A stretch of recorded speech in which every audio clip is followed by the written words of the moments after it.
On today's news, the Prime Minister intends that a law change would allow the Government Communications Security Bureau to spy on Kiwis for the SIS. A review found 88 people may have been spied on against current laws that the GCSB currently cannot conduct covert surveillance on New Zealand citizens and residents. John Key wants to make any changes reversing that transparent. There would have to be a public hearings process that wouldn't be held in private.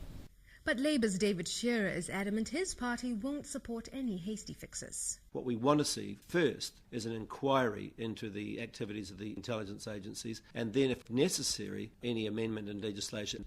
And despite Australia's latest arrival of boat refugees, Mr. Shearer is also unconvinced that asylum seekers could breach our borders. It's understood 66 Sri Lankans found off the coast of Western Australia want to come here. And John Key says his plans to work with Australia on the issue have been vindicated. However, the Labour Party doesn't consider that a genuine threat, while Amnesty International says the real concern is what the refugees' request to come here means. Executive Director Grant Baildon says it highlights Australia's mistreatment of asylum seekers. He wants New Zealand to directly address refugee protection in the region if the country is to maintain its good reputation for treating asylum seekers with dignity and respect.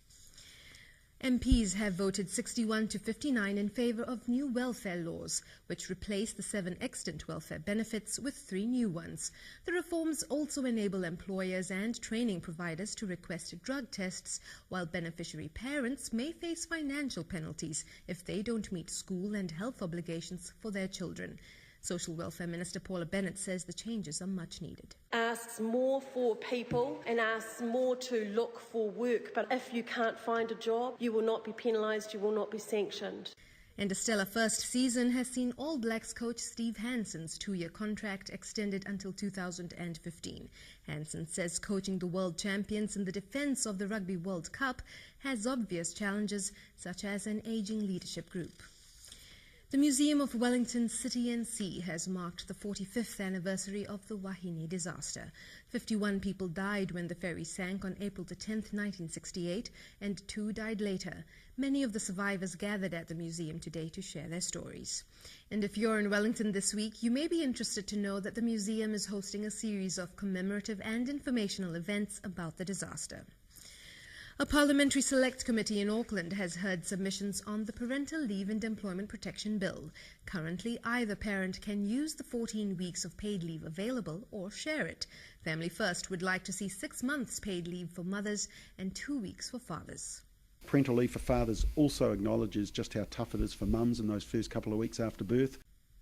And a local child welfare group says the latest UNICEF report has lessons for New Zealand. The Innocenti report card on child well-being was released in Europe today, placing the Netherlands at the top of the OECD. Every child counts says what the Netherlands has got right is a social and political consensus prioritizing parenting and children.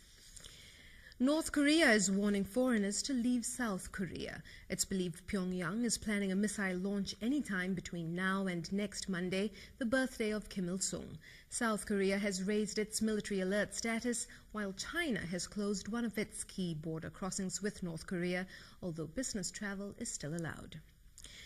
And finally, Air New Zealand has won a Sustainable Tourism Award at the World Travel and Tourism Council's Summit in Abu Dhabi. It came first in the Global Tourism Business category, which its CEO attributed to its shrinking carbon footprint. Over the past 5 years, the national carrier has reduced emissions by 15%. And that's it from our newsroom. Kanuinga karere matua mai te whare kōrero rima moriora.